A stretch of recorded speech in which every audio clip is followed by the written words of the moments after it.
All right, going to work on a commission here.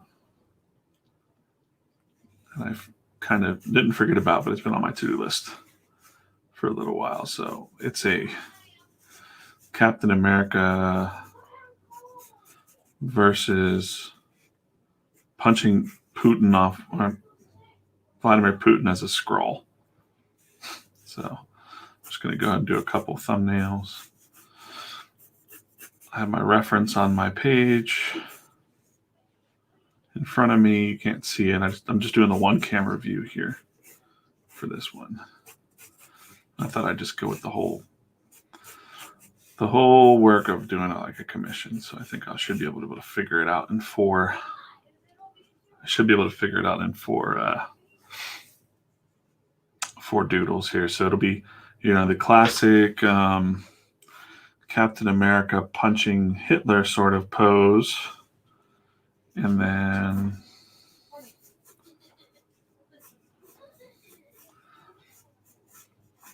so at this stage, I would just think like composition, like maybe 2-line composition sort of stuff. So let's just go with the classic shapes of Cap punching. And I kind of want to show, this is the Captain America from the Infinity War movie when he has a beard. So the shield there. Shield. This is kind of hard to see with these thumbnails, but just getting the basic pose down of him punching. And then we'll be able to see the full face of Vladimir Putin, Skrull guy, being completely punched off of. I don't know how I'll do a punch off of a horse. I don't think I'm going to get too detailed with that. But let's see. Let's see how this transpires. This is how I would kind of work out a. All right. I'm going to go ahead and mute my microphone for a minute.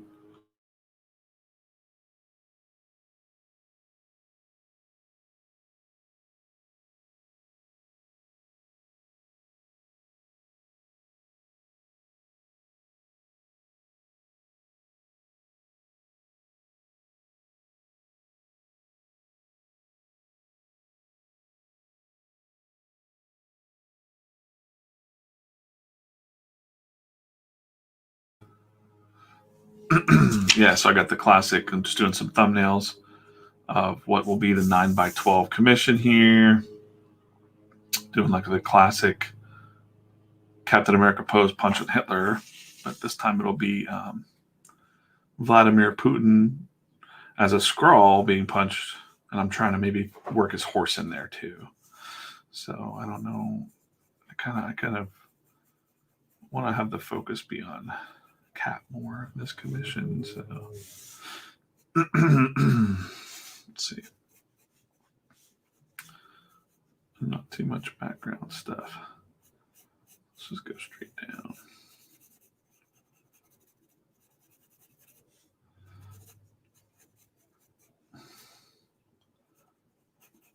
Be a little crazy, but put the shield up higher. And then we'll get a nice shot of his bearded face on that one. And I think like, wow, there's someone mowing their grass outside and I got my windows open. So if that's coming through, sorry. Okay.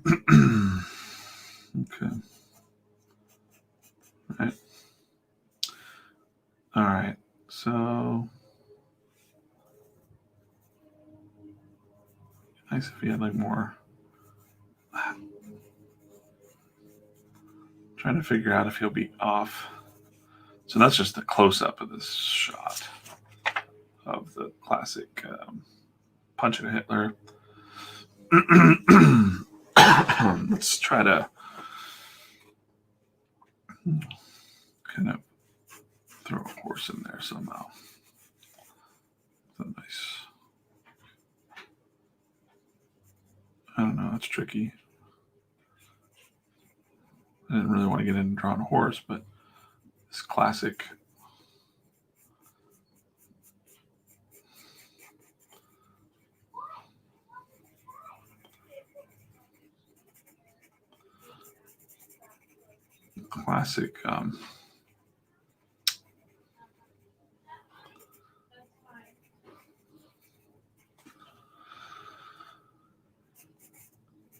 this is kind of the boring part of the commission, I guess, or just kind of figuring out the composition of where you want to go. So maybe if the punch came down across, I mean, that might work. It's like Captain America came out of the sky and punched him off was about to punch him off his horse, and the horse was like, whoa.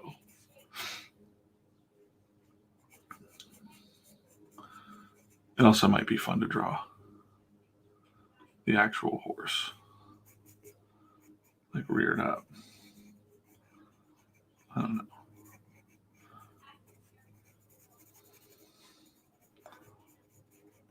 Could probably do a better photo reference of a horse than just the one I'm using, but all right. So a little piece of tape over here that I'll just set my thumbnail on just for reference. Maybe. Where is it? Okay. I'll just take that there.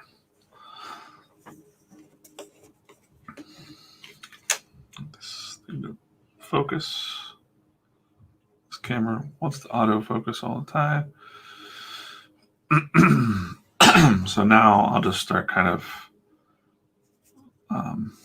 figuring out, since this is a 9x12 piece, I want it to look pretty nice, and just kind of figure out some focal points using that. It's really light. You won't be able to see it too much on the screen, but so, let's get in here. I forgot to get my eraser out.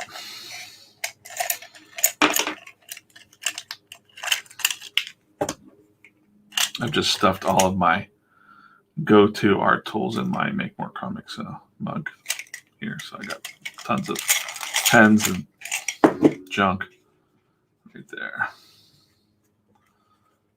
I thought I had this brand new kneaded eraser. So it's my favorite. Always feels so nice when it's brand new. Mess it up. Oh yeah, it's nice and soft. Need that around. Okay. So yeah, those focal points are usually like the 9-panel or this grid, this like hashtag looking grid, which you can't really see too well on the camera. And from here, I will probably just kind of loosely figure out where the people are. So let's say that Cap's face will be here, his bearded face. All right.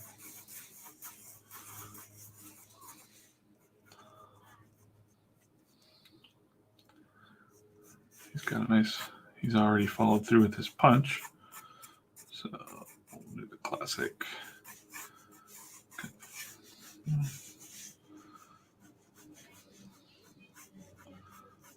We'll just make it a little more flowy here.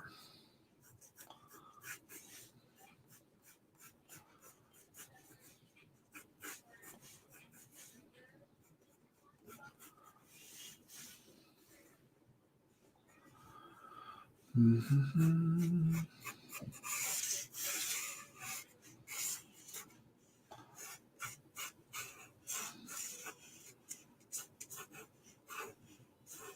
Why not?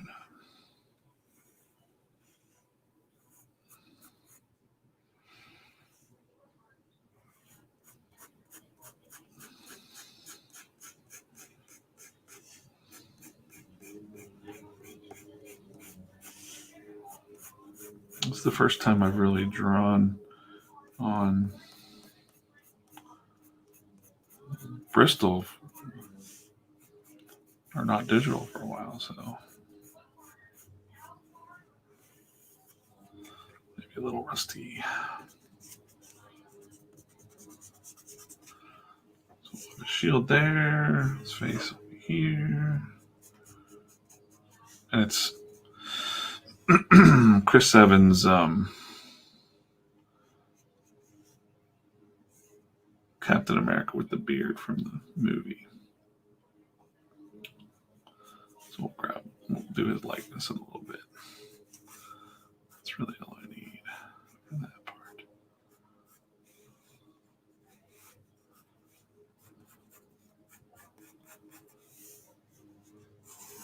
Kind of figure out the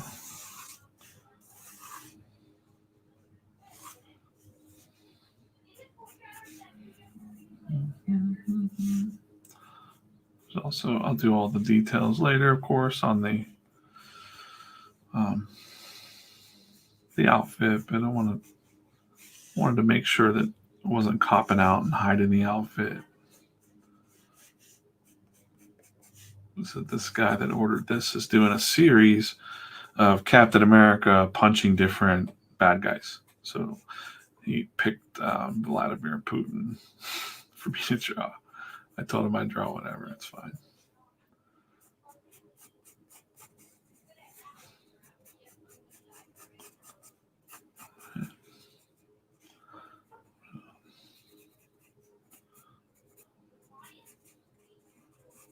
Let's get the basic shapes here.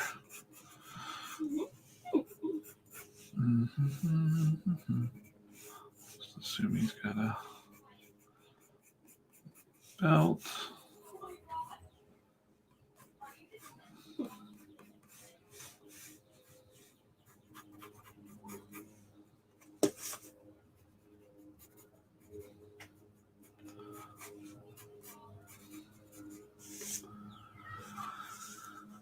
Okay.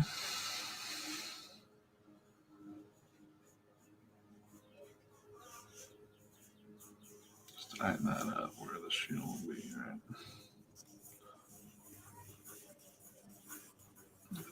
Everyone will know that it's. I'll get in there and detail that a little bit more, but.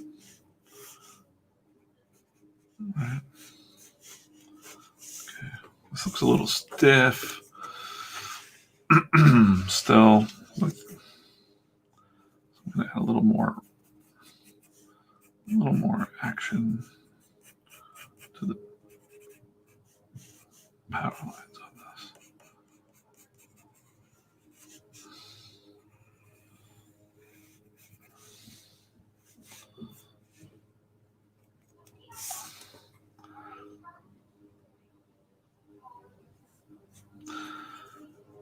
Tempted to bring this arm more of like a hook, like a boom.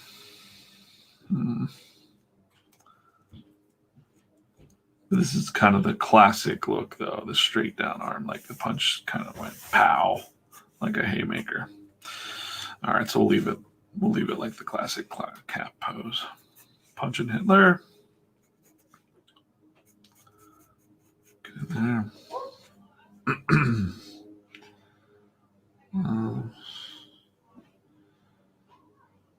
Okay.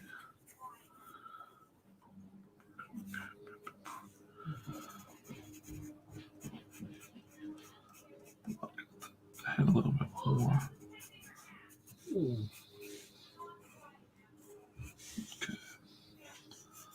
Right.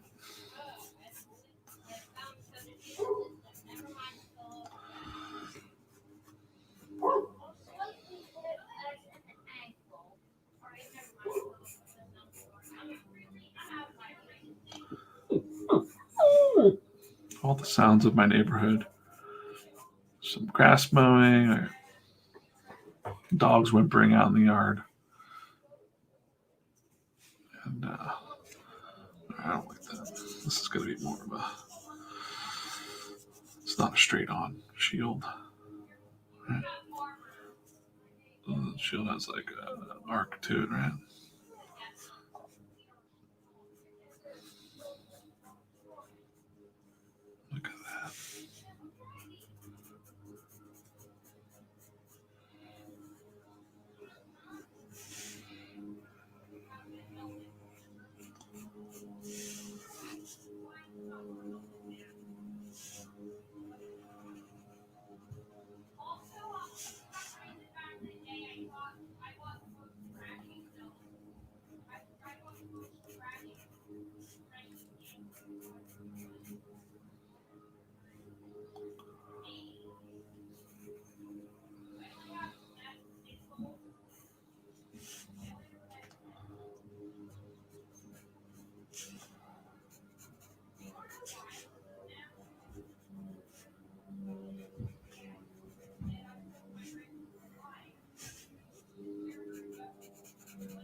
Up.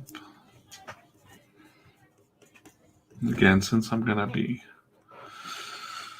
inking my own stuff and coloring this, we'll just kind of lay down some loose pencils here for this shield.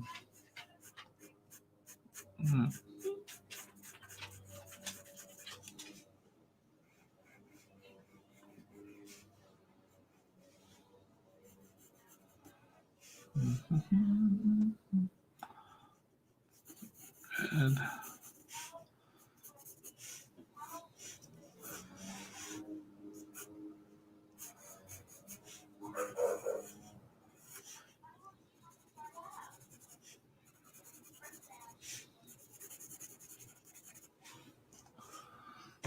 Okay. Now I better stop with I got the pose on. Go to the Vladimir Putin. I don't think I'm going to draw the horse just because, so I'm going to get back to this pose. It would have been funny to draw him blasting the Putin off of a horse, but really I want to kind of keep him in.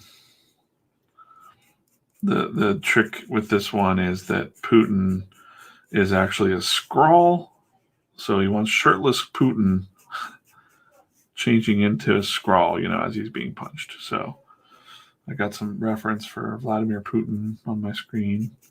We're going to draw good old Vladimir shirtless over here. And then I got the classic scrawl layer will probably be on this side of his face. Right. And I don't know. Let's take a look at the whole thing. And he's kind of close to the edge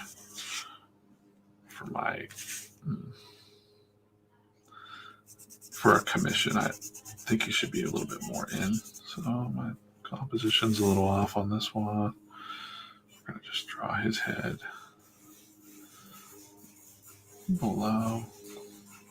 Now I'm just going to kind of throw out that idea of using the exact same pose and just use the space and stuff that's here for free drawing, because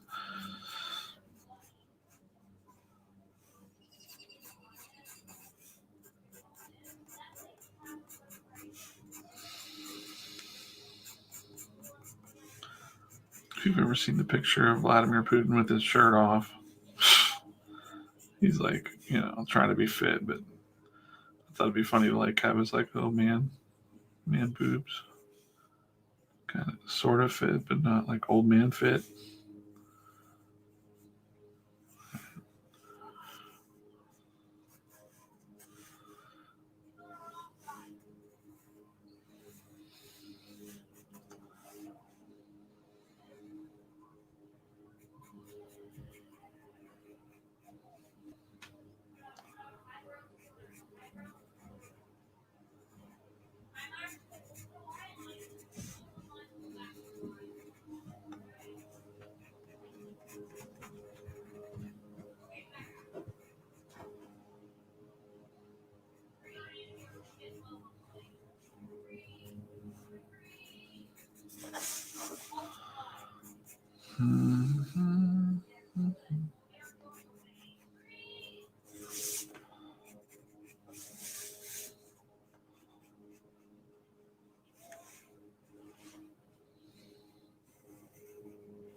Oh, I messed up that. Hand. Sorry. So.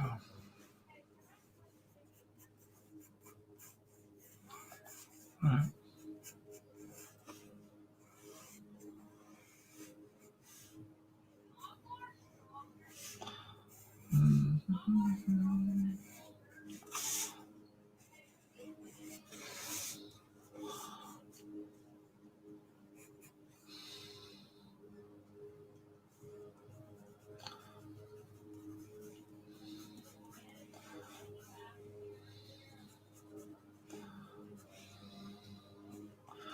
I don't like the position of this army either.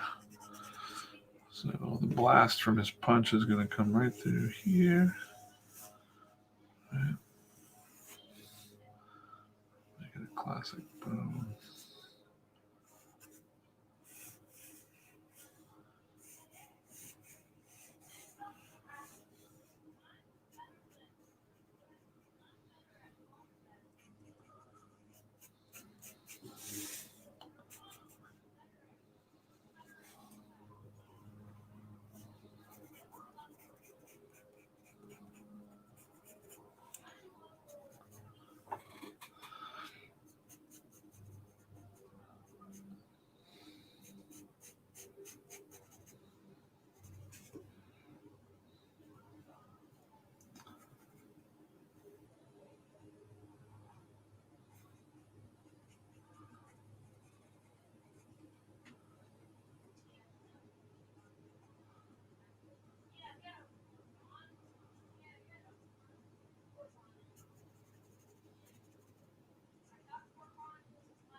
Get my reference out for Vladimir Putin's face. I thought I had one here. Let's see. Oh, no, I just kind of got his.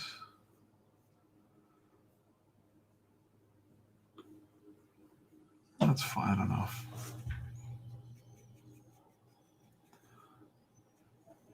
He's got kind of a little bull nose.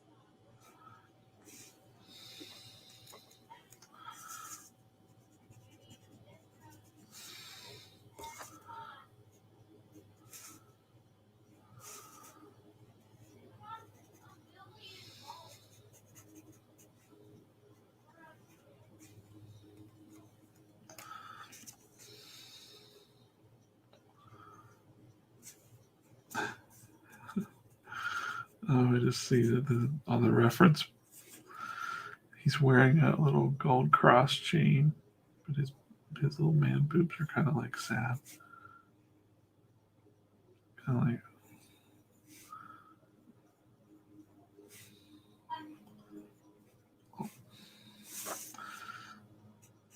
And I think in the original drawing of Hitler being punched, Hitler has a tie and it's flying up in the air. So maybe I can go like this and be like, it's his little medallion flying up in the air. As he's flying off this horse. Yeah.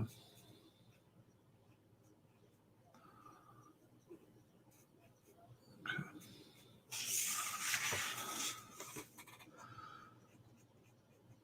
And the thing with scrolls is they got those weird chins and the weird pointed ears. So if he's turning back into a scroll when he's being punched, we want to keep him bald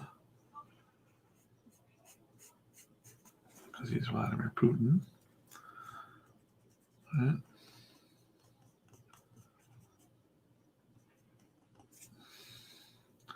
But I think I'll change. Well,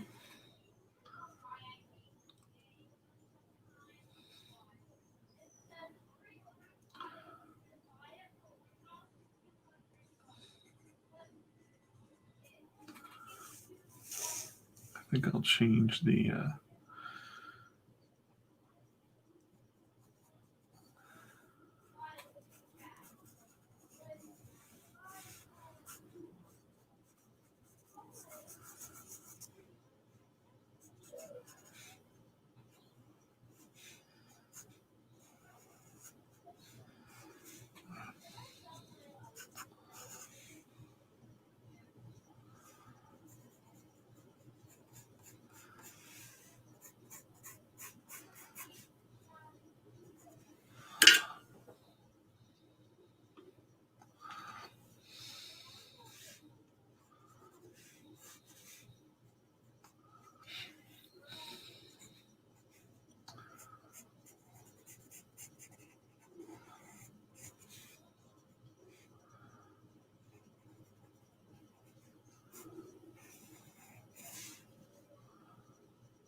And the scroll ear, which will be like the telltale sign that he's a scroll,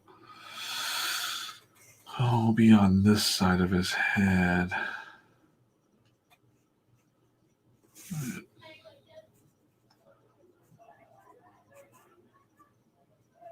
As he's turning back into a scroll. And I'll have some fun with the coloring there to kind of fade in. Peach, or, flesh tone with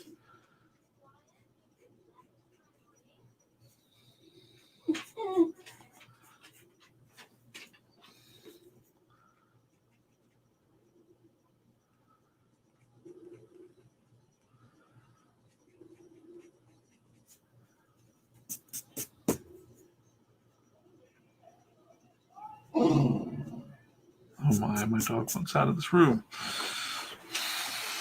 Hold on a second, doggy. Go.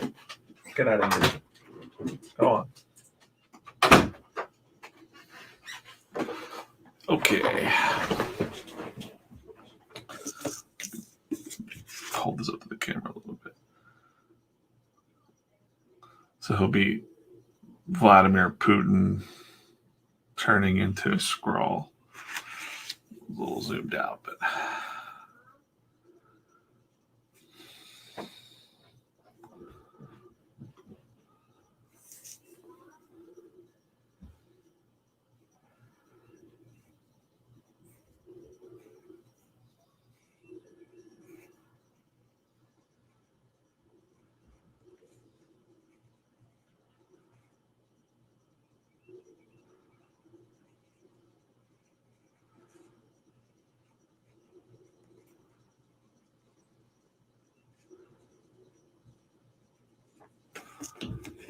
right.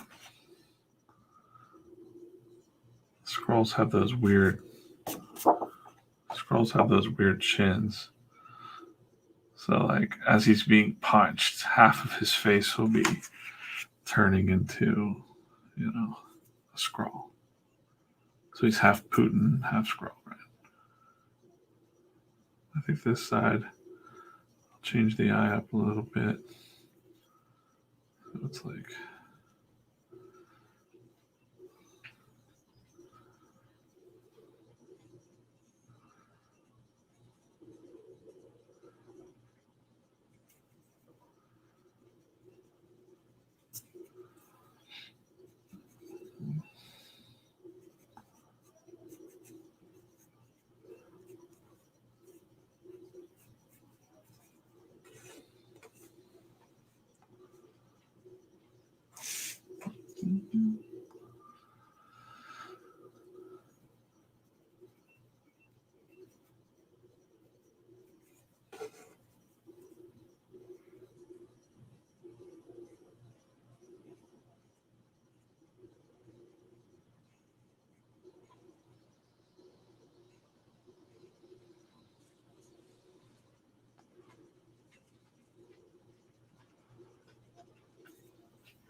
there we go.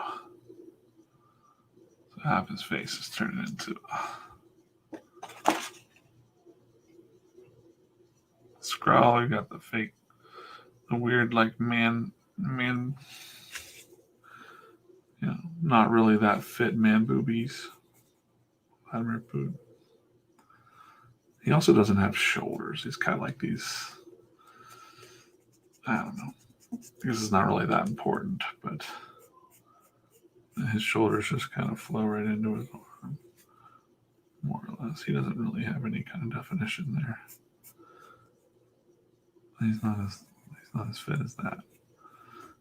kind of like a guy with the shirt off. Sorry, Vladimir.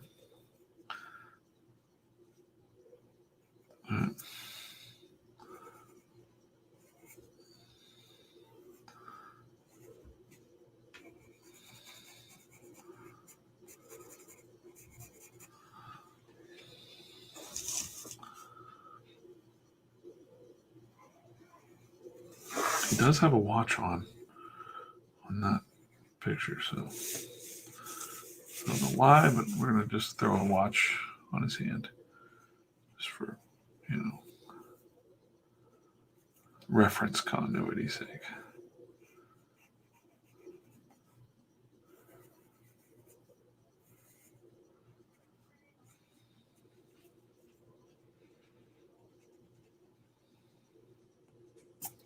Yeah, so this guy is doing a series from artists where Captain America is punching different versions of Captain America are punching different versions of bad guys that are actually Skrulls. So that's fun. And let's go back to this pose here.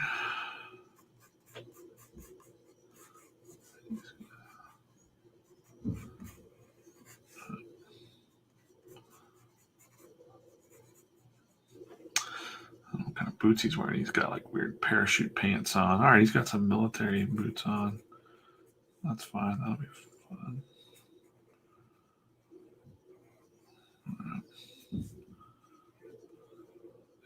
Right there.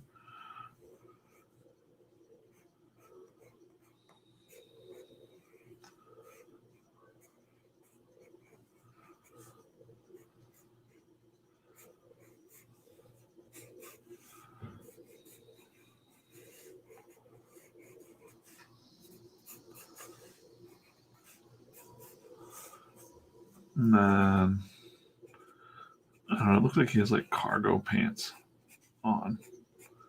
Usually like khakis are these. In this reference I have, looks like Vladimir's wearing some like military like cargo pants or something on his horse.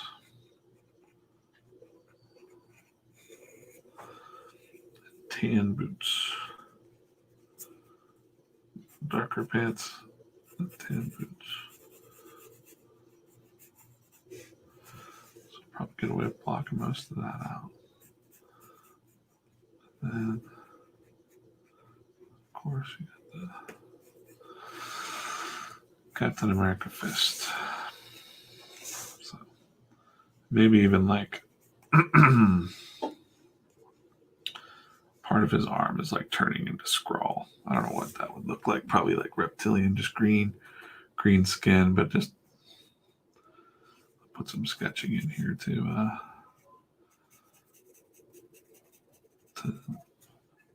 mark where the skin can be turning green.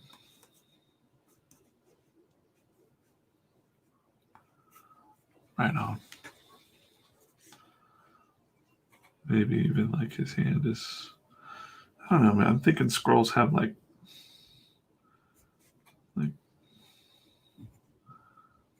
some messed up fingers too. So this part of his hand will be okay.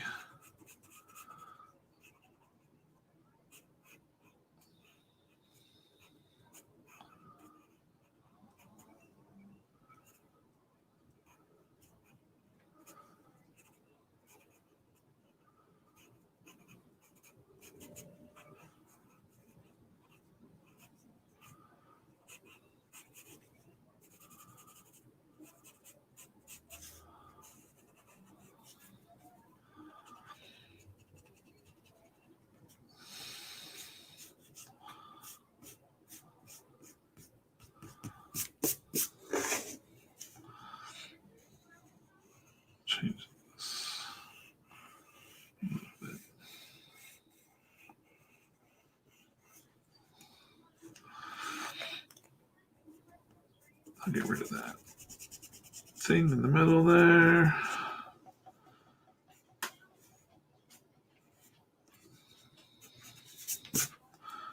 Link that out. I'm going to go ahead and get rid of his cross necklace and make it. I don't like how it's going up into that punch part here. So get rid of that. But he does have it, and it is very like prominent. So still be kind of dangling right there. That's fine.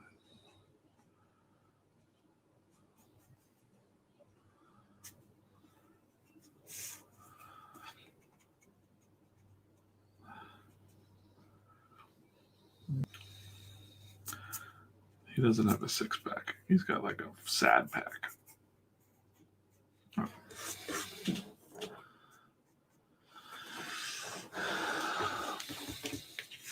So, Vladimir Putin, shirtless Vladimir Putin being punched, kind of turning into half scroll. That's where we're at.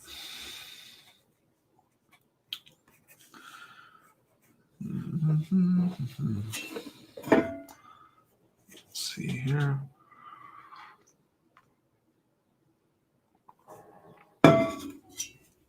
Yeah.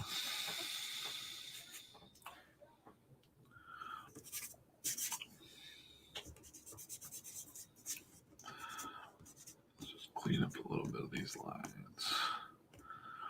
He's pretty much ready to ink, I would say, for me. It's loose enough. Now, my handy.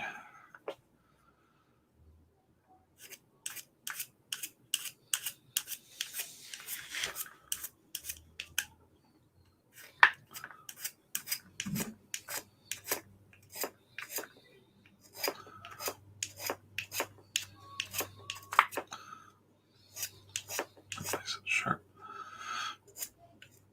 I could use my mechanical pencils, but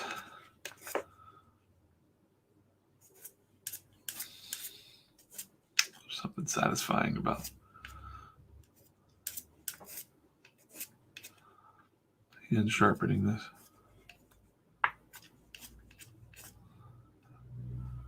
Get a really good tip. I don't know if you can see that or not. No, it's super sharp. Which is good for. I don't need this anymore.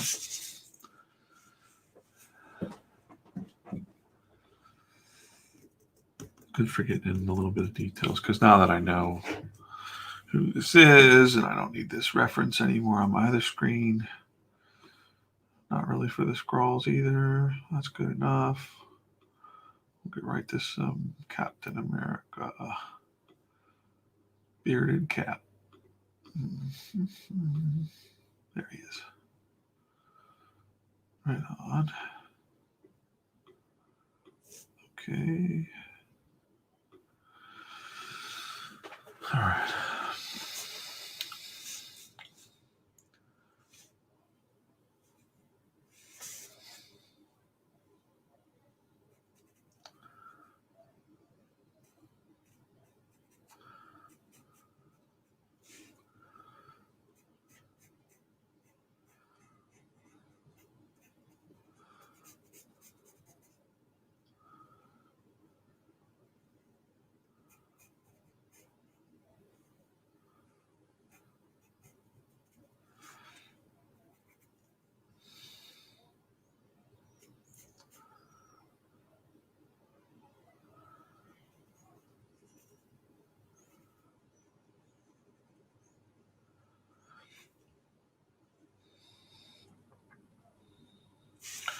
I don't do a lot of fan art anymore.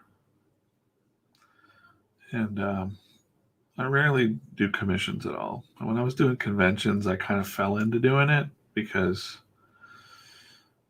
people would come up to my table and just want me to draw Batman. even though I was drawing my own, comics. And I just said one day, I was like, all right, forget it. I'll draw Batman. And I just kind of started drawing a lot of fan art at the shows to the point where these comic conventions were very busy for me. And I was grateful. But I also had kind of like a love-hate relationship with doing fan art. I just, well, number one, there's the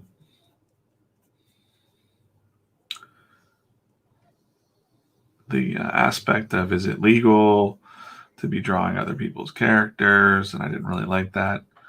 But the more I talked to editors and publishers, even people from Marvel and DC, they were like, I would ask other artists that worked for Marvel and DC, do you have the license to have these prints? No. But everybody would say, oh, it's an unwritten thing, that as long as you're not mass producing artwork, if it's a one-off thing for fans, then it's kind of a nice relationship that publishers have, because they don't pay to go to these shows. And they don't pay a lot of people to get around to all these shows, is what I mean. So the creators go to the shows, draw Captain America, whatever.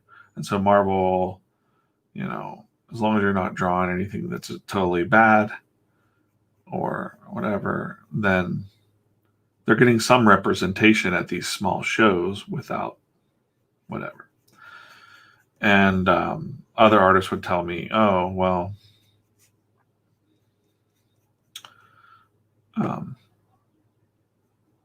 it's a thing where they just kind of like a gentleman's agreement, I guess, with the publishers. And I never believed any of that. I was like, well, listen, if you were making super bank off of your commissions, I'm sure Marvel would probably either try to hire you, or Marvel or DC or anybody, or they would want to cut somehow the action, or send you a nice cease and desist. But then I talked to actual lawyers. I mean, I went down this rabbit hole of, when I got really busy with fan commissions, I did not want to get in trouble. And it wasn't really that fulfilling either to be drawing other people's stuff. But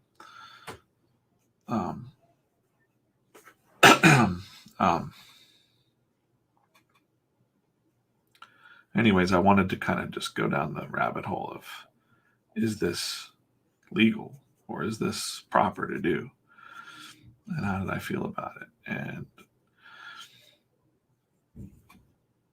the answer is it's not, and that they don't enforce it. So the lawyer told me that if Marvel is not enforcing fan art, or any company, Disney, Warner, and they're not actively enforcing the fan art at these massively published shows where tons and tons of fan art is coming out of the artist alleys, unlicensed one-offs, even prints, then they got a problem.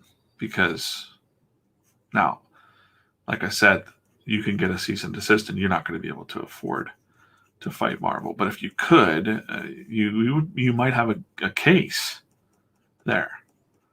So one IP attorney guy that I talked to said that that's actually the reason that they don't fight it, because they haven't done it properly over these 20, 30, 40 years at shows, and it could actually backfire on them. So it's kind of a gentleman's agreement for fan art at Comic Cons, right?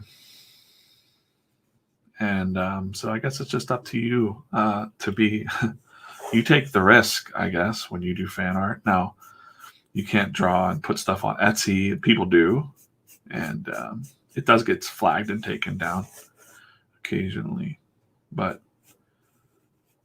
there's a dilemma that I have personally about drawing some fan art.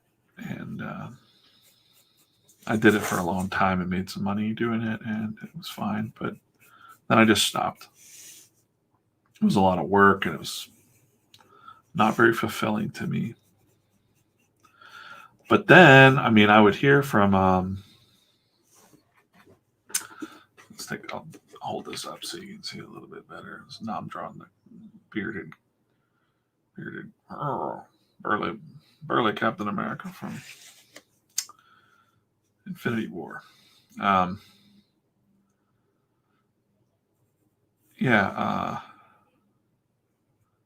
heard from fans.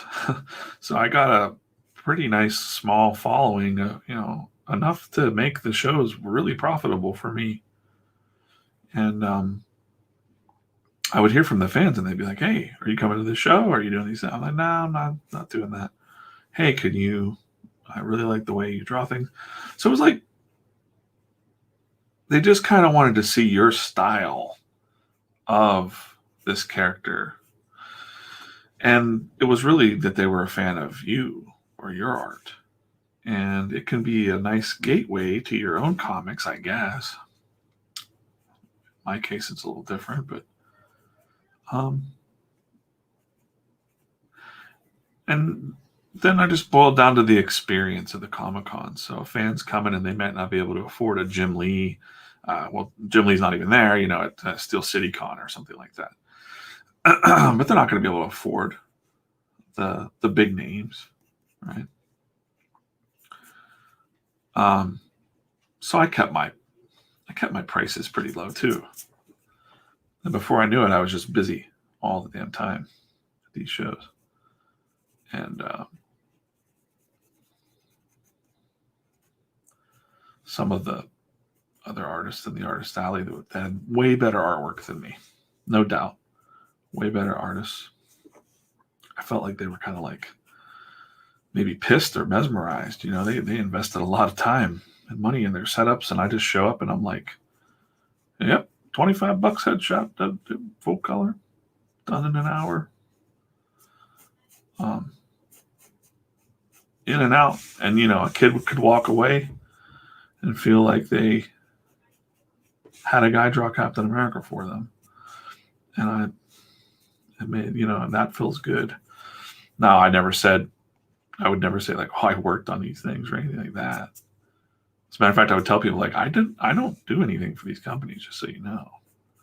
But there's also this fan aspect of like, yeah, but someday, if I have a sketch from you, maybe I'll be able to say I met you before you were someone, blah, blah, blah, blah, blah. And I was like, okay, whatever. So I did fan art for a while. And I caught heat from some of my indie friends who were like, "Oh, I can't believe that's all he's doing." But at the time, too, in my life, I needed a little bit extra money. So hustling your own independent comic at a comic show wasn't really, you were lucky to make your money back at a Comic-Con. So, so I'm getting into the detail of his actual outfit from the movie too, right here. My dog is growling to come back in this office because she just can't, decide if she wants in or out. Come in here. All right, Daisy. Back to it. Yeah, so I have not a love-hate. I don't have a hate relationship with fan art, but I've turned a lot of over the past 3 or 4 years. I'll get requests from people that are like, "Hey, remember me from the show? You're not going to these shows anymore, or COVID's happening. Can I pay you to draw me something through the mail?" And a couple people I would do it for, and this is one of the guys. So this guy's been around for quite a while, and I've drawn stuff for him before, and he does cool sketchbook collections, and he's not looking to resell art. And I like Giovanni, and he once sent me a sketchbook to my house and had me draw. I think, if I'm correct, I could be wrong, but I drew Hero by Night with Daredevil taking on like a whole bunch of ninjas. And I thought, that's cool. I'll do that. And this was years after the whole Hero by Night thing, so it still felt good that, like, well, to be remembered, but also that he was like really into Hero by Night. He was really into this Daredevil, and that was cool.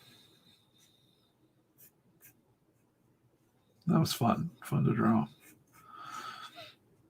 But yeah, I wouldn't bank on it, and I wouldn't do.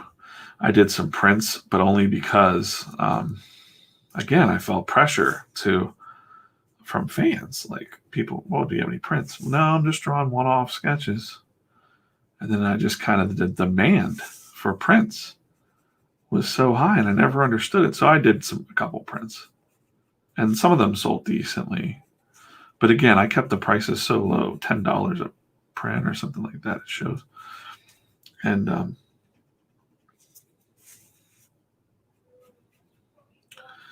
but after a while, it just was like that. That was what I was becoming. People were looking for DJ, the guy that draws Captain America, for $20, and $50, and that's not what I wanted. So when I didn't really need the money anymore, I just kind of stopped going to shows, and it didn't make sense to me to keep going to shows to promote my indie comics, because you're just, I don't know, just I wasn't making my tables back with just when I was not drawing, and it's really hard to go to a show with just shoot. Made a mess.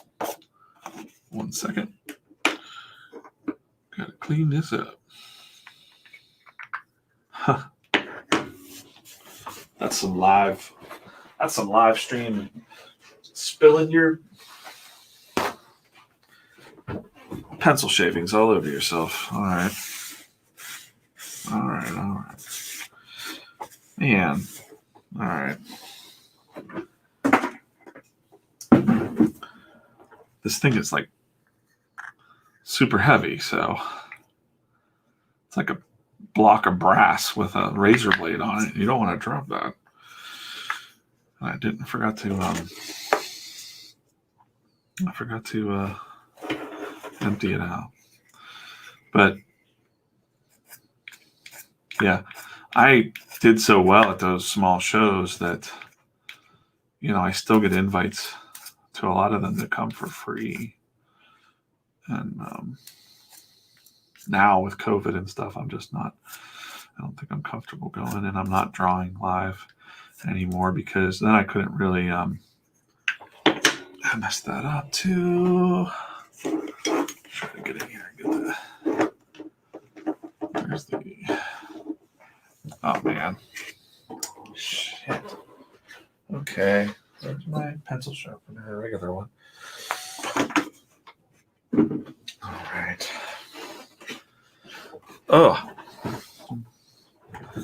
Yeah. Okay. So go with this guy. I don't really like.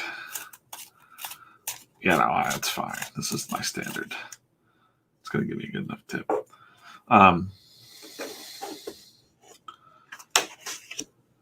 But yeah, COVID kind of changed all that stuff for me, and also not drawing a regular comic. And I can't really compete with the other people at comic shows, because at comic book shows lately, you're sitting across from a wall of prints. And in order to compete, I'm seeing popular artists or popular writers that are sitting there the whole show, and they're just kind of, they're moving their books a little bit. But I know they're not making a whole lot of their, money back, and they're just kind of there to push their product and chill and hang out and network. And when I was doing fan art stuff, I had no time to even like go and talk to other professionals and even network even a little bit.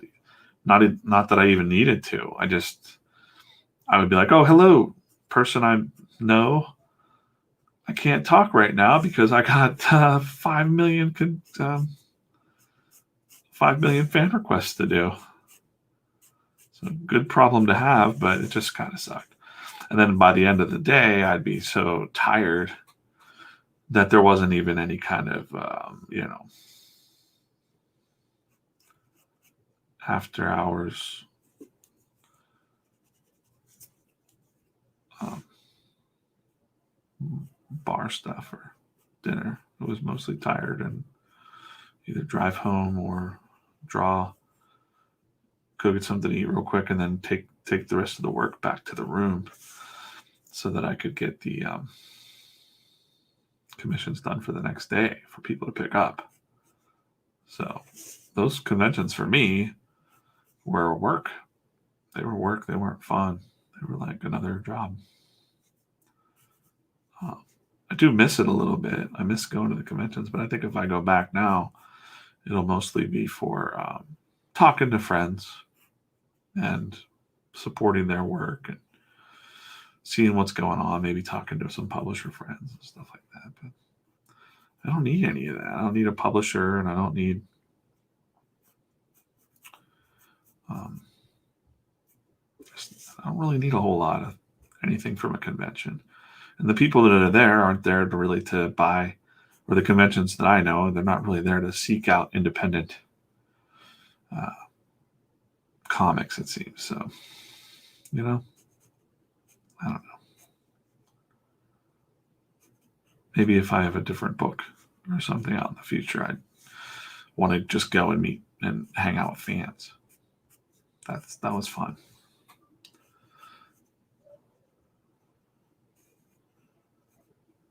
But I know so many artists that got devastated by this past year, and it's sad.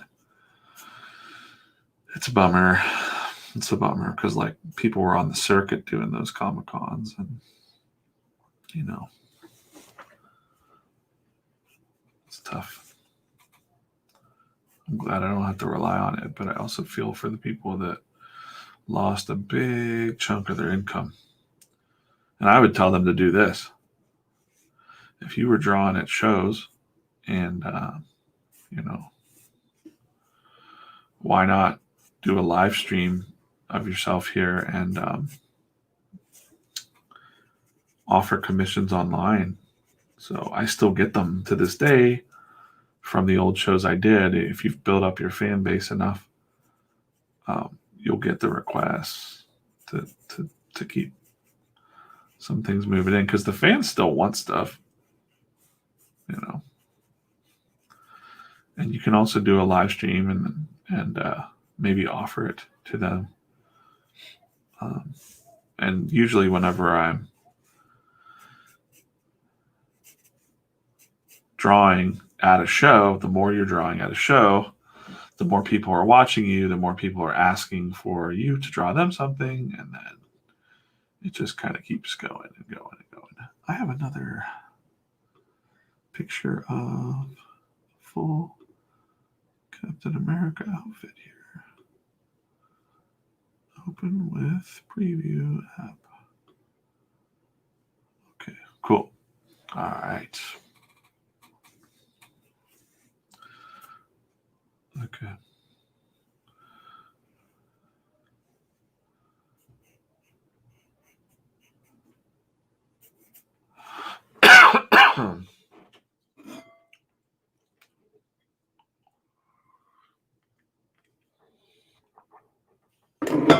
Yeah.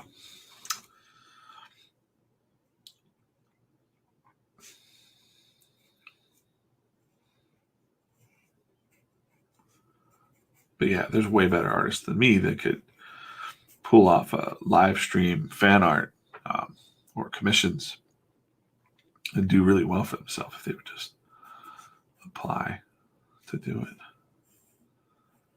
or apply themselves to do it. But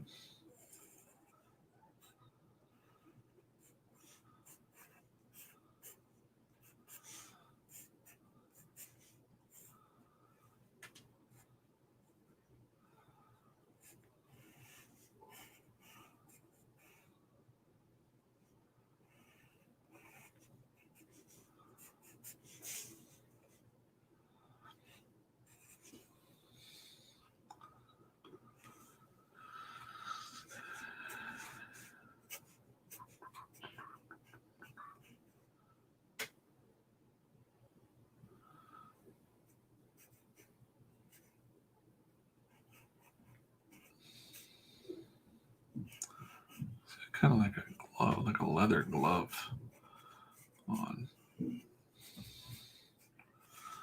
suit.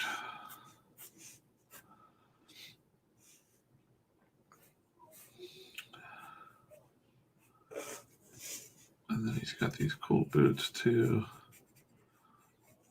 This is the outfit he wore in Infinity War. When he was in Wakanda hiding out.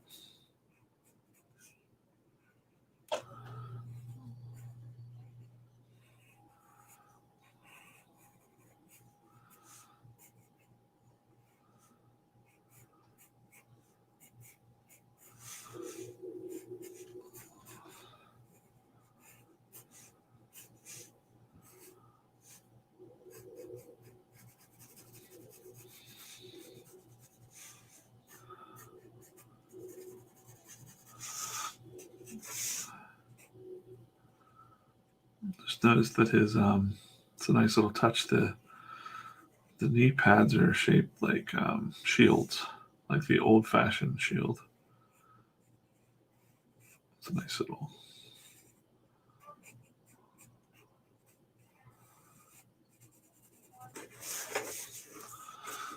Homage to, let's see here. So Vladimir Putin as a Skrull, getting punched by a bearded Cap.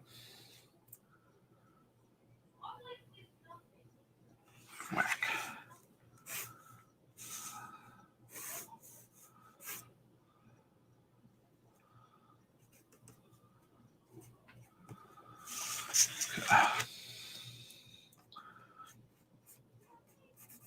I would say at this stage, I'm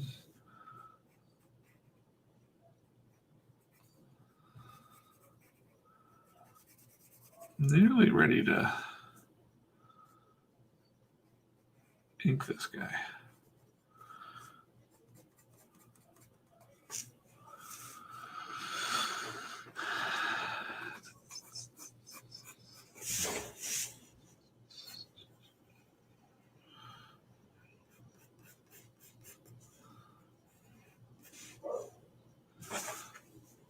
Fix the shield a little bit.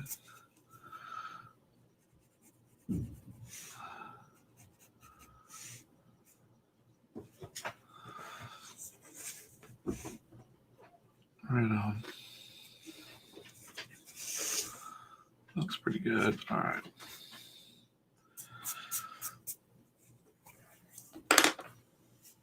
Made a little bit of a mess with some graphite on my desk here.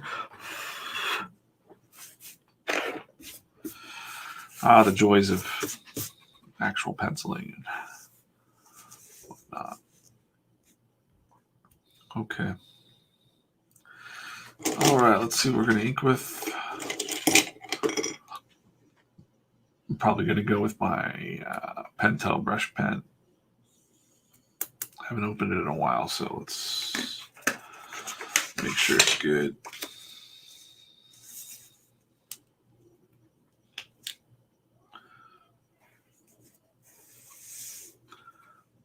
Good test.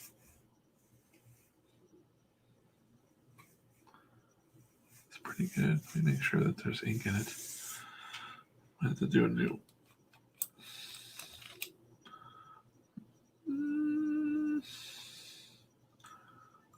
I don't know. Let's try the other one.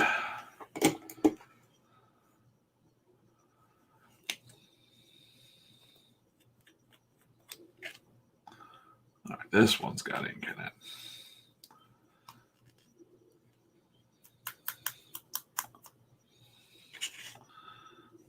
It's also a stray hair here. Oh boy. Yeah, this one's ready to go.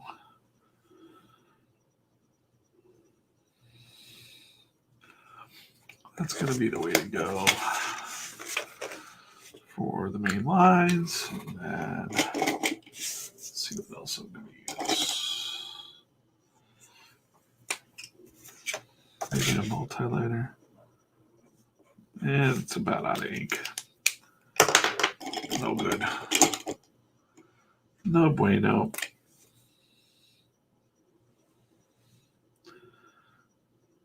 Okay.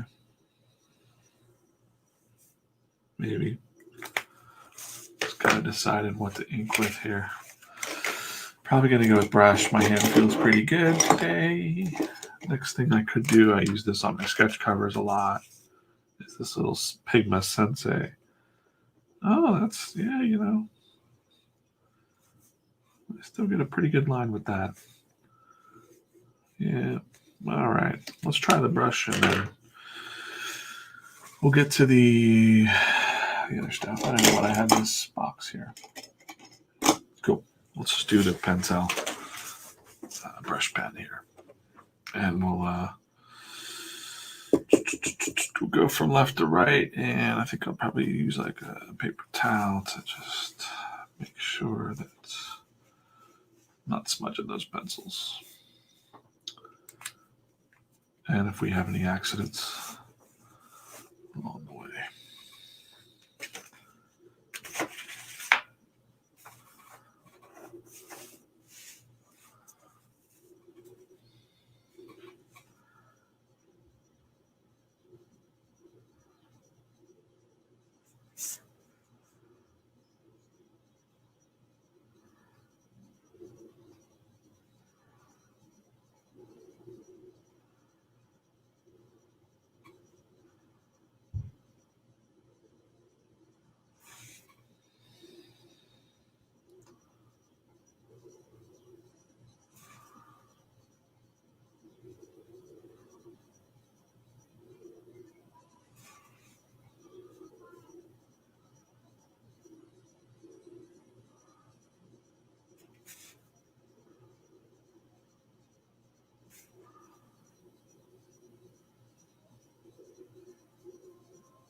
Too happy with that.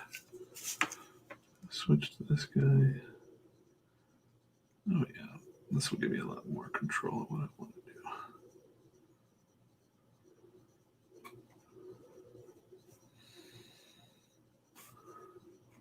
Brush pen's fine for bigger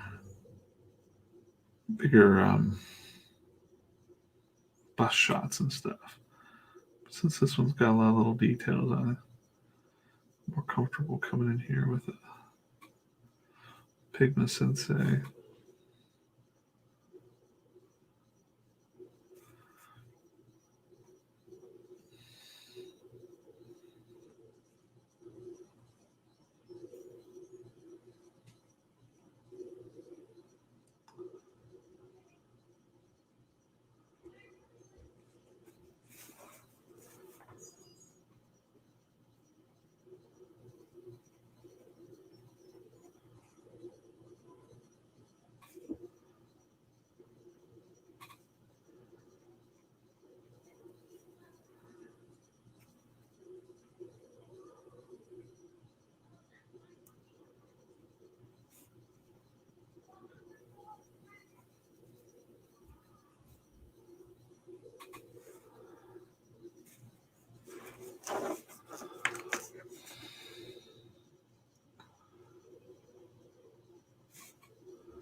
Okay, I'll drop shadow under the chin here.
Check my cupboard real quick to see if I have another one of these pens.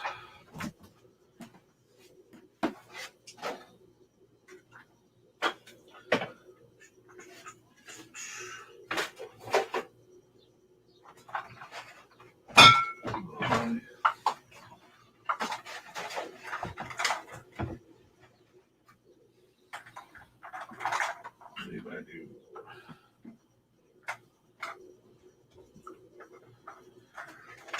No.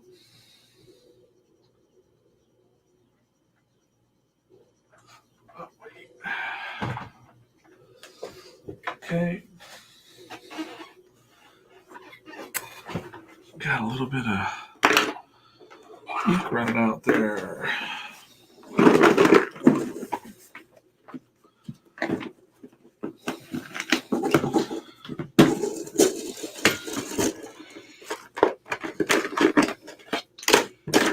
Good box. Oh yeah. These are the good ones.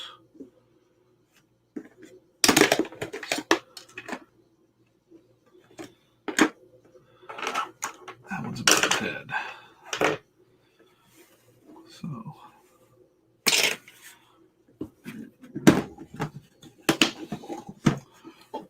So about an hour into this stream, got the pencils done, getting into the inks. Taking my time to get my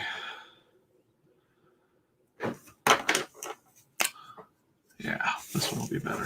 This is like basically brand new.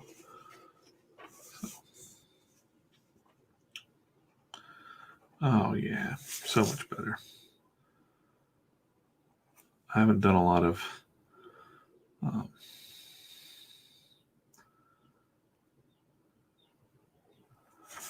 paper commissions. So some of the pens I had in my container there, a little bit out. But this is nice and smooth. I always love these Pigma Sensei Sakura. So they make the brush. They don't make the brush. Well, they make a brush pen too, but they make the micron pens. These ones right here. But these Sensei pens have a nice tip. It's felt, but it's also enough that if I know the angles, I can get a nice thin line too. So enough for cartooning.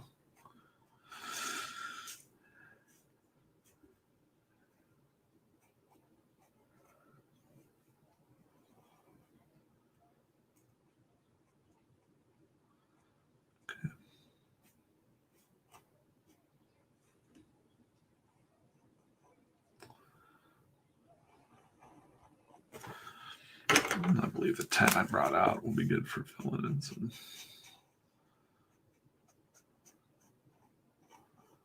Black areas.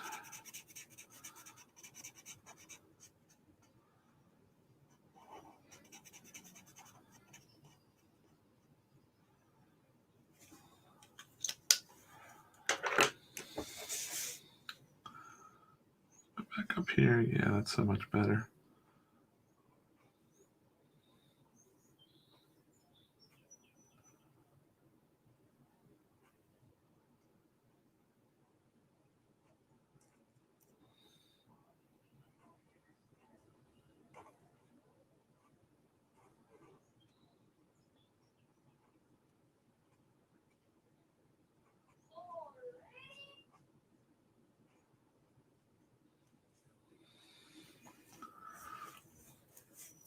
Okay.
Copic marker out. Ow. Okay. This is my massive case. I don't know if I can actually open it. Got all my Copics in here. And we'll just go with the missing the black. I don't know where the black's at.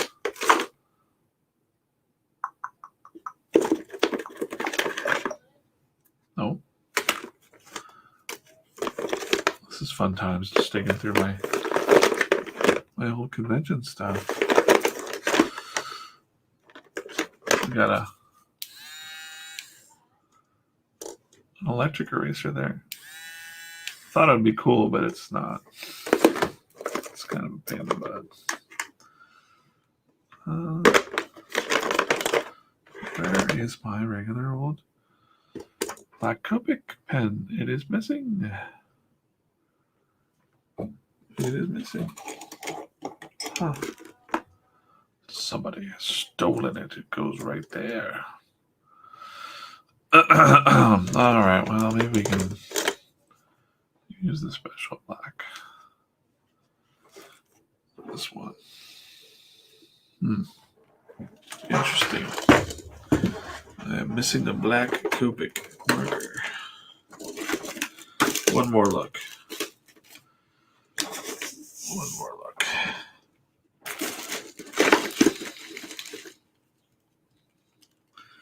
I find that super odd.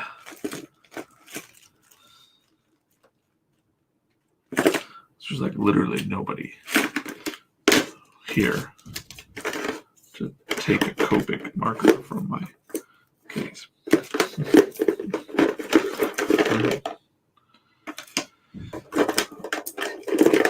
I have plenty to ink with, so I'm not really too worried about that. Time-wise is what the problem is. I could have done a better job of,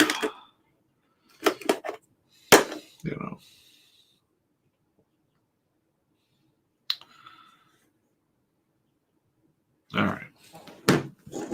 Cool. Maybe we won't even color this on the stream. We'll just maybe do the inks because I seem to be missing some Copics. And I probably put them somewhere else. Okay. No big deal. We'll try the special black. Again, I think that these are so old. No, he's good. He's ready to ink. Cool. All right. That's friendly enough.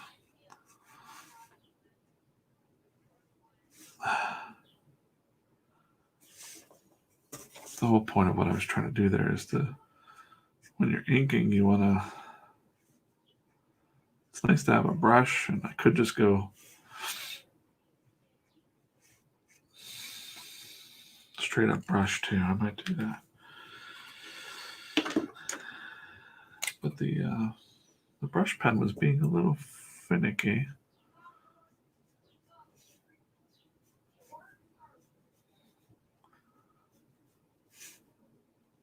And there's one little hair sticking out too. I gotta cut that out.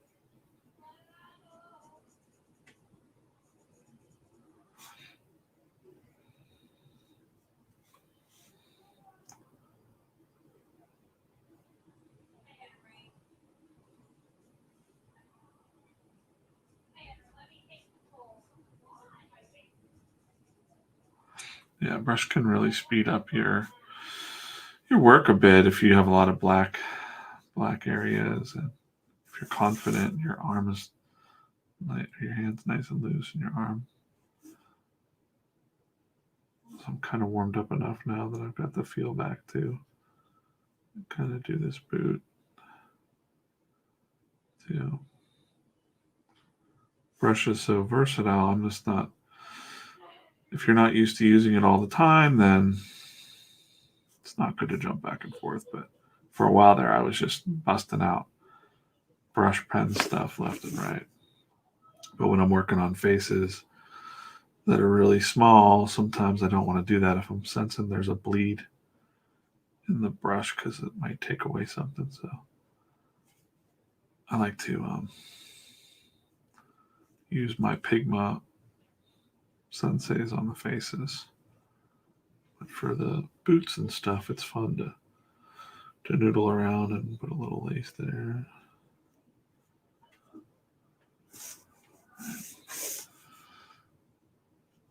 Fill in a nice big black area there.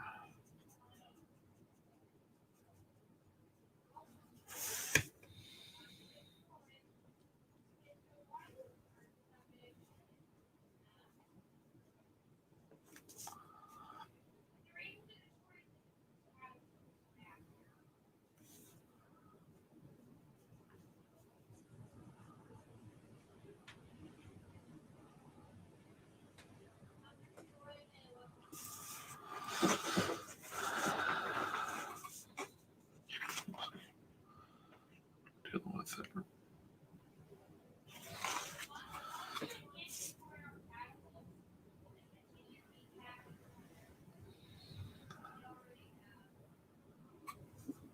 Yeah, there's a little tiny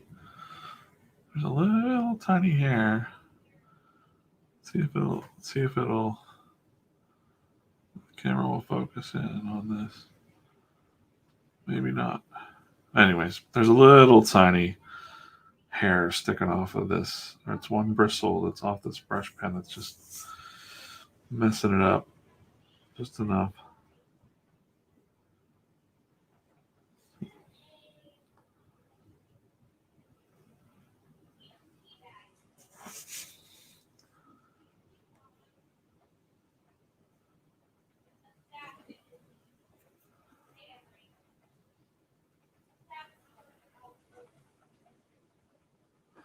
Shut my window, it's raining.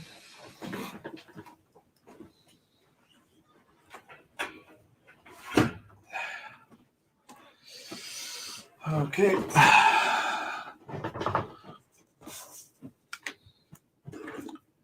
These guys over here.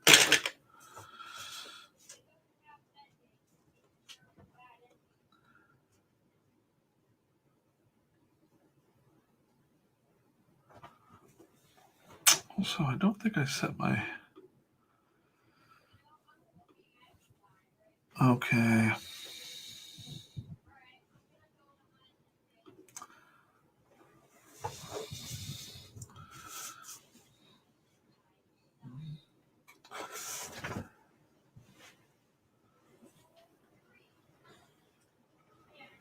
Let's go ahead and do Cap's face so I don't mess it up accidentally. That would be sad.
a very well kept beard in Wakanda. Kept it.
So we got going on.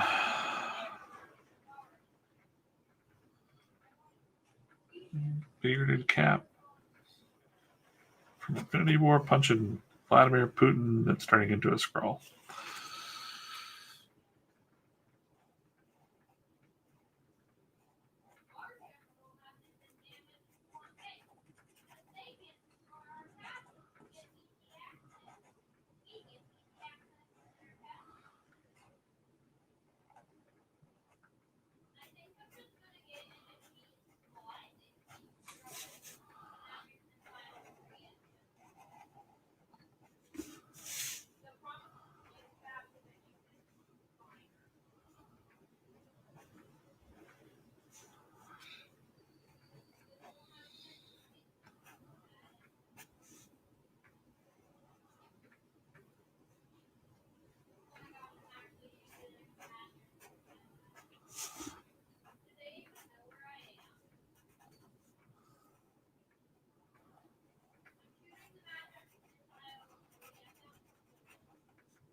I'd say the other part that's most important about a Captain America drawing is actually getting the shield right.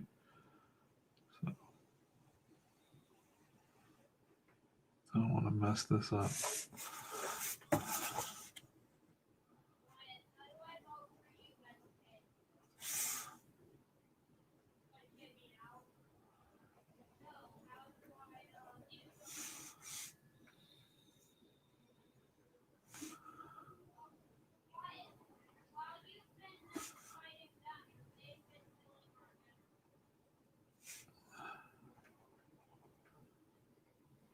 Unlike in digital art, I don't have the quick lines and stuff, so you got to keep your lines pretty steady.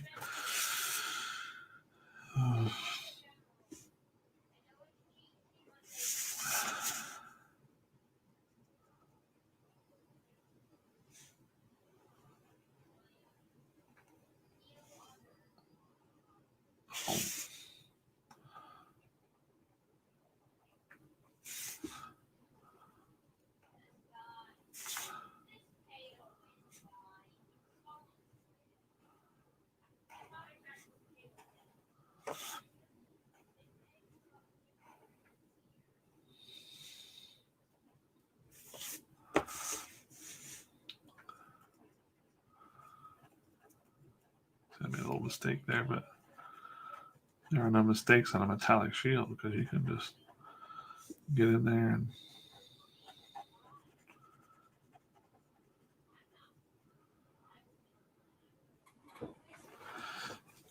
make it part of it.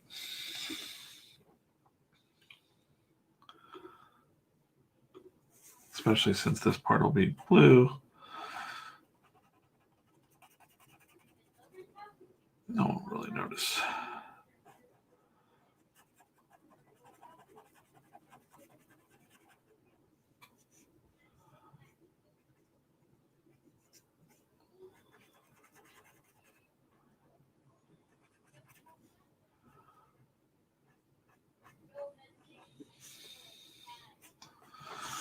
We have things like whiteout pens and stuff too if I needed to, but I don't think I'll need to.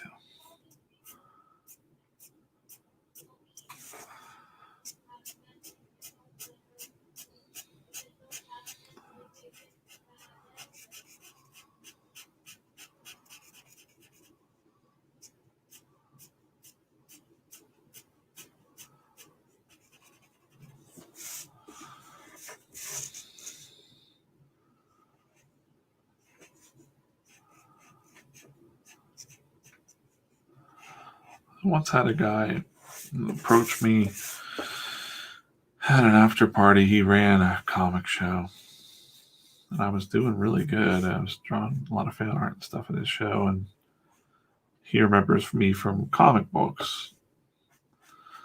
And he was like, "Hey, when are you going to work with Justin Jordan?" And I'm like, "What?" He's like, "Do you know Justin Jordan? He's from around here." And I'm like, "I know of him. I mean, I'd say we're,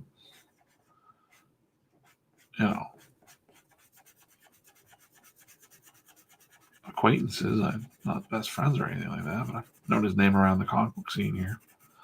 Anyways, this promoter was basically like, "What are you getting out of this fan art stuff? You should be working on a book with a big name. And so Justin's a big name. You should work for him." And I'm like, "I don't know if Justin wanted me to work, on something for him within my style." And I've sent him a couple of things in the past, and he knows about my work, but you don't just. Anyways, I feel like this promoter was like more so thinking, "Oh, it'd be cool to have two known names from the area so that he could have them at his show or at his stores." And this was John from this was John from PopCon. But I understood what he was saying, but he didn't understand where I was coming from at the time. I was like, "Yeah, I don't really want to. I don't know. I don't want to pursue in the networking thing." But he brought up the point, like, "Hey, man, while you're busy with these commissions, you could be making these bigger deals and getting in and networking." And I'm like, yep, I guess that's true. But I've also kind of seen a lot of stuff in comics, and I don't know to what end is what any of the work worth to do that kind of stuff and be kind of fake. I don't want to be fake. So I just work with people that want to work with me. There's no offense if anyone doesn't, and I'm not really looking to work for anybody. So, in this case, I'm drawing a fan art for someone that reached out to me and was like, "Hey, I got this idea for a series that I'm doing," and he's bought stuff from me in the past, and I thought, all right, I'll do it. I've said no to like other people that'll probably be watching and go, "Hey, you just turned down my request for fan art." And I'm like, "I don't know. It's just if I feel like doing it, I'm going to do it." That's kind of how it is. If you catch me on a bad day or if I'm busy or, this isn't my job. So I have to choose to do this on a Sunday afternoon. And same thing with comic books. I didn't think I'd be working on a wrestling comic ever in my life.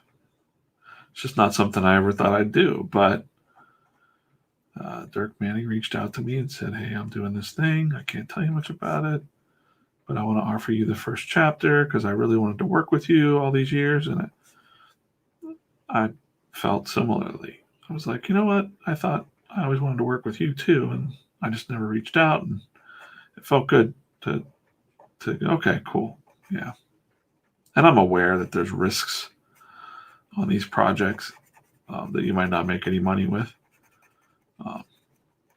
And I've been burnt in the past multiple times, but now I'm an adult and I know what I'm doing. So if I choose to do something, then it's because I want to do it, not because I'm trying to make a buck or whatever.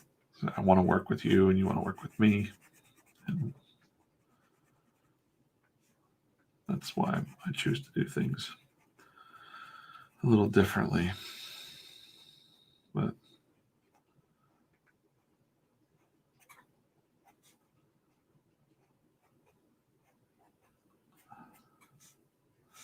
I did the Captain Freedom Kickstarter, which, that took forever. Dan had some issues in his personal life or health problems and stuff, and lots of just bad luck, a ring of bad luck. And the Kickstarter funded, and then I didn't get a script, and I felt bad, and it took a couple of years, and I finally just said, you know what, I got to do it. I have to be the one that I'll pay for it. I don't want to wait anymore. So I paid for it out of my pocket to print it, get it fulfilled. My wife helped. I finished up all the art, so I ended up doing all of the art, coloring, lettering even, because we were supposed to have a letterer, and it just, I don't know, it stalled out on that end. And no hard feelings about Dan or anything like that. It turned me off from Kickstarters for sure. So I was like, I'll never do a Kickstarter again, ever. Forget this. But never say never, because then, when Dirk approached me about the Butts and Seats wrestling Kickstarter, I thought, oh no, it's a Kickstarter. I don't want to do it. But he's got a good track record of making sure that his fans get their stuff. And that's what's important to me, is that if people order something, they get it. And I failed too many times with that, and I don't want to let people down. So that's what I knew before I stepped up to do any other projects for anybody. I needed to finish that Captain Freedom and get that out the door to people. And that cleaned the slate with me for Kickstarter. I don't want to do a Kickstarter for myself, but if the project is right and it's the people are right, then I'll work with them. But right now, I'm just not feeling it. I'm not feeling doing anything but my own stuff. And I'll open up a couple commission spots, and I did, but only because I've had a lot of people ask me, and it's not that I feel bad, but I'm like, okay, you know what? I'm comfortable now. I'm feeling a little more comfortable with my time. And so I opened up a few spots after this guy asked, because I said yes to this guy because I know him pretty well for over the years. I just felt like, well, maybe that wasn't fair to the people I just said no to. Doesn't even matter. I could just say no to whoever I want, but I felt kind of like some sort of responsibility to go, okay, well, you know what? If somebody sees me drawing this and I just told them no, I didn't want to draw their Spider-Man for their kid or whatever, and then suddenly I'm drawing Captain America for somebody. And this guy requested this, a couple of months ago. It was like more than a month ago. And it's been on my to-do list. So it took me quite a while it's been there, and I look at the to-do list and I have my own stuff too. And then I'm like, all right, I've been doing these streams with my own comics, but there again, there's somebody that paid me to do a commission for them and said, no, he didn't give me a deadline. He didn't say I need this by such and such a day, but he paid for it up front, and I put it on my to-do list, and it's been there, and I've been putting it off for no apparent reason except for I wanted to work on Secret Forces. But yesterday, I noticed it on the to-do list, and I was like, well, I could work on my comics some more, but I should get this done for this guy. Because some artists are really flaky and don't get the work done. And I don't want to be that. I don't want to be known as that. So from now on, if I accept a commission or something, I try to get it done as fast as possible. I think that's the way. I thought that I was fast with Dirk's book too. I was like, well, I committed to this. As soon as I get a script, I'm going to bust this out as fast as possible. And I thought I was the first one that was done, but I think there was someone else that was done before me, maybe. But I don't like to wait around because of the experiences that I've had in the past. I just want to kind of get shit done. And,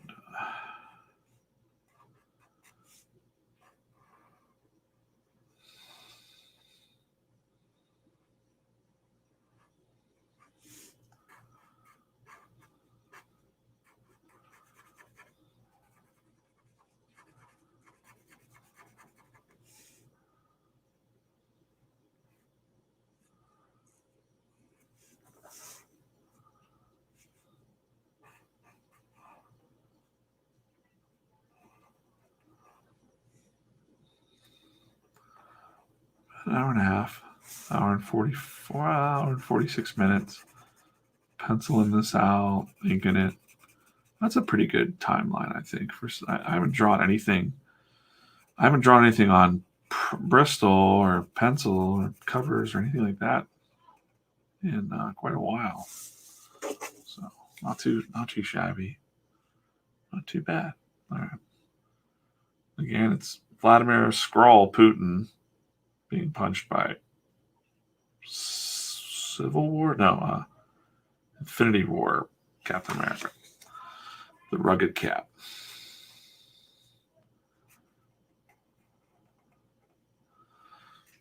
I'll thicken up these lines now that most of the line art's done. It's almost ready to throw some color in here.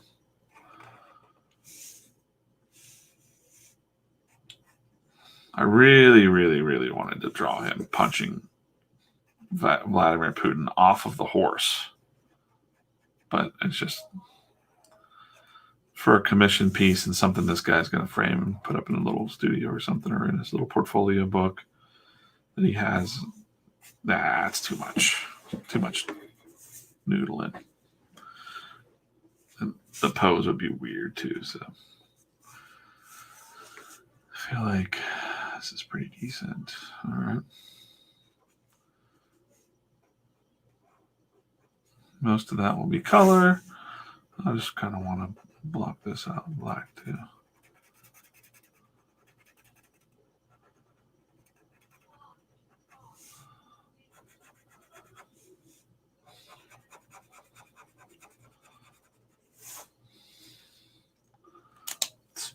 It's subtle things, but I just,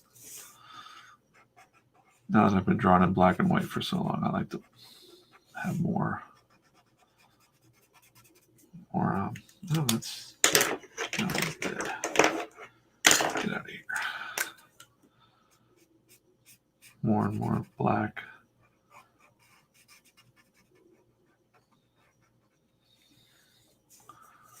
Kind of guiding you through the shot.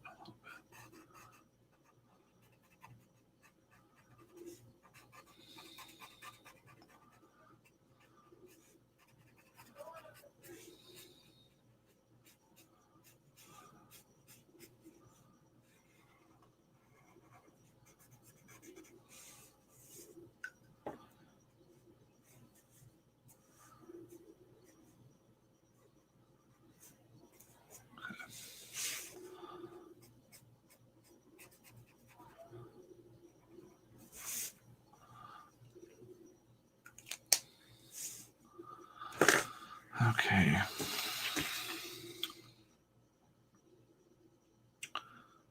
Whack. Looks like he's playing air guitar or or something. The reason I chose that hand is if you look up the original Captain America Punching Hitler, his hand's kind of doing that exact weird pose there. So, all right. Erase some of these pencil lines. Make sure. Hopefully, the ink over here should have dried by now. Looks like I had a little bit of like these little like bubble things. Magic as he's turning back into a scroll on that side. Okay. Hit that with a little bit of black.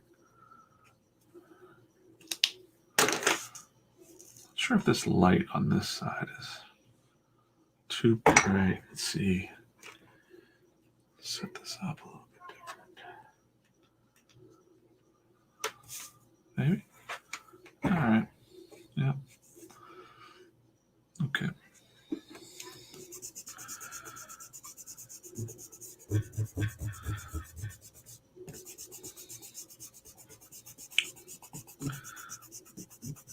Yeah. Oh, smudged a little on his face there. Ink wasn't ready to dry.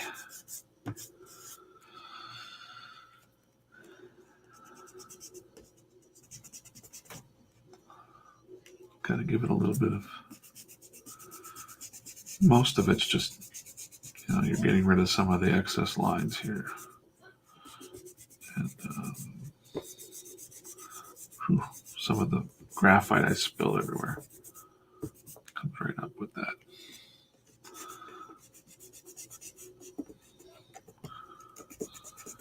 Good there.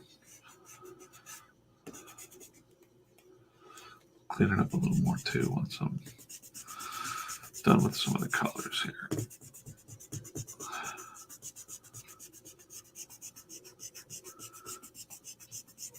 Oh yeah, that's fun. Where's my pencil?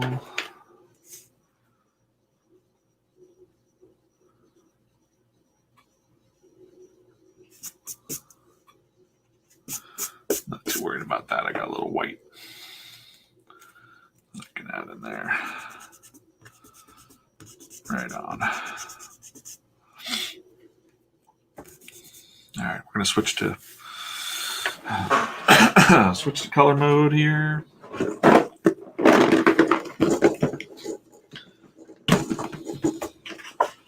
Take this off for a sec.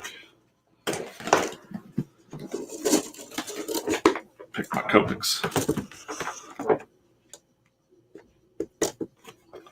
So I use the sand for the shade color of the skin tone. Soft sun is my regular skin tone, so soft sun and tan. Or no, soft sun and sand will be the flesh tone. Maybe we'll give him a fruit pink chest. There's no yellow. Cap has a definite peacock blue, Antwerp blue, and the dark Prussian blue. And we'll do a Dacian. And we'll grab this one for like a little highlight too. So we'll set those aside, a little color group. All right.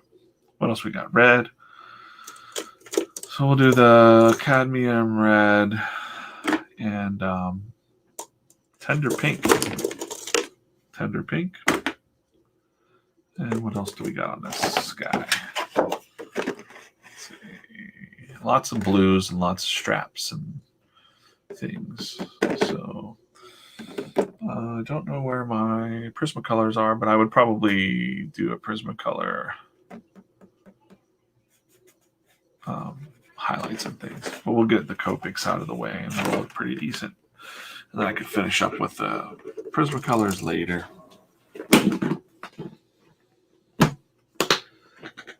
Right on. Right on.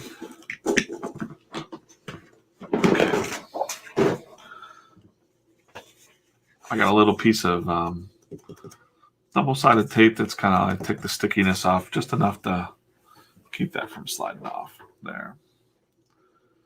I'm not sure if my lighting is like the best that it could be. There, that's a little bit better. It's the first time I've done this rig. That's probably a little bit better, so you can see some of the. It's gonna all keep auto focusing a little bit, but that's okay. That's good enough. So let's just. So there's a lot of flesh tones on here. Oh, I forgot about the green for the scroll. Let me get the greens because that'll be fun. So I can at least finish Vladimir here. Green.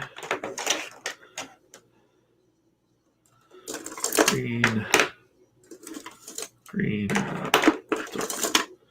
dark green, meadow green. Really like a dark green. Let's just pull out all the greens.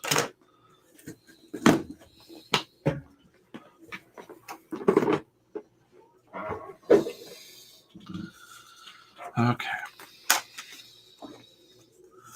So hopefully these Copics are full enough because I haven't done it on such a while that. But that's going to be green mostly.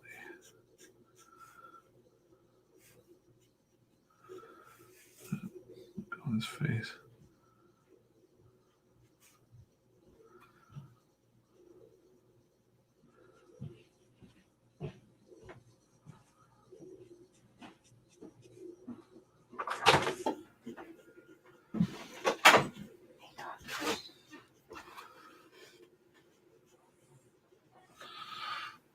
Get this.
Just doing some coloring. I'll turn my mic off here while I have my door open. My wife is seeking out my Prismacolor pencils. But you can see a little Copic action there where do some highlight stuff.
I wonder where my pencils are at. Compatible with your YouTube career.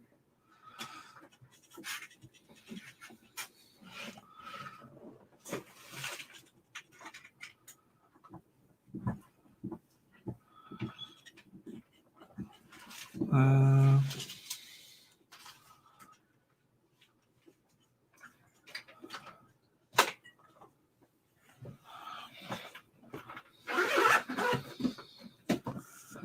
it's just like being back at a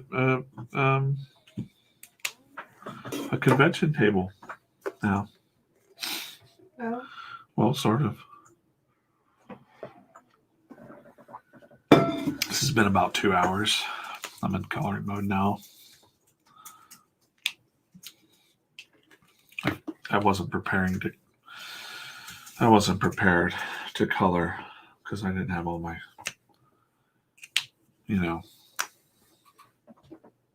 I just don't even know where my pencils are. does anyone really ever know where their pencils are at? No. I don't think so.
All right. Yeah, so I'm missing my Prismacolor pencils, and I keep looking to grab them like I was normally doing commissions. So I got the pencils and inks done on this, Captain Bearded Cap doing the punching the Putin as a scroll. So I'll post the finished one when it's done. And it's got a lot more coloring and shading going on my Instagram or Facebook. So that's part of the process. Probably about another hour in coloring this as soon as I find my actual Prismacolor pencils. And that's it. Bye. Bye.